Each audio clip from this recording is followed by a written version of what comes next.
بسم الله الرحمن الرحيم.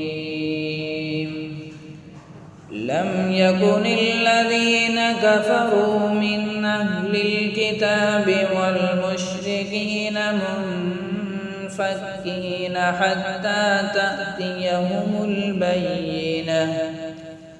رسول من الله يتلو صحفا مطهرة فيها كتب قيمة.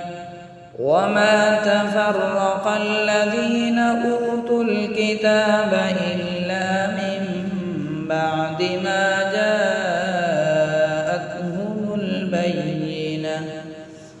وما أمروا إلا ليعبدوا الله مخلصين له الدين حنفاء ويقيموا الصلاة ويؤتوا الزكاة وذلك دين القيمة.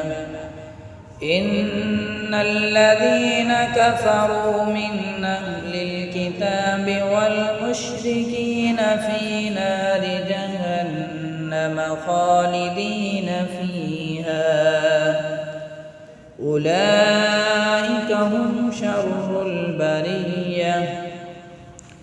إن الذين آمنوا وعملوا الصالحات أولئك هم خير البرية. جزاؤهم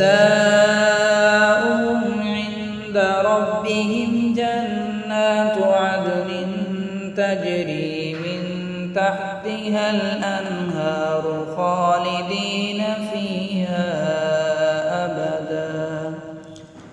رضي الله عنهم ورضوا عنه ذلك لمن خشي ربه.